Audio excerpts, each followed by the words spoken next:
Ayubu 13:27. Nimekwambia miungu ikitaka kuzuia hatima yako inakamata hatua zako. Kitabu cha Ayubu mlango wa 13 ule mstari wa 27, Biblia inasema hivi: waitia miguu yangu katika mikatale na kuyaua mapito yangu yote. Hebu sema na kuyaua mapito yangu yote.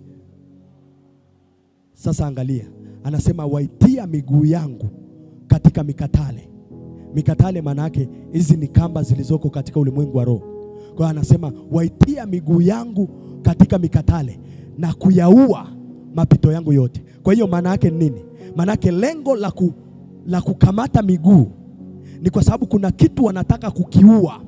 Na kuna watu wengi wanaota ndoto ya kwamba katika ulimwengu wa roho wamefungwa miguu, alafu hawajui ni nini cha kufanya. Alafu ghafla unashangaa kuna kitu ulikuwa unapenda kukifanya, unashangaa ghafla haukifanyi tena. Kitu gani kimetokea? Kwa sababu katika ulimwengu wa roho miguu yako imefungwa, hatua zako zimefungwa, zile hatua za kuelekea kwenye hatima ambayo Mungu amekusudia. Ndio maana Ayubu anazungumza, anasema waitia miguu yangu katika mikatale. Sasa angalia, lengo la kutia hii miguu kwenye mikatale, manake kuna kitu kinatakiwa kuuliwa. Kuna hatima ya mtu inatakiwa kuuliwa.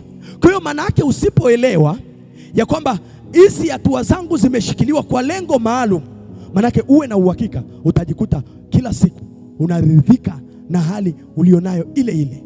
Kuna huduma Mungu amekupa, manake anategemea ile huduma aliyokupa iweze kutoka utukufu kwenda utukufu. Kuna kipawa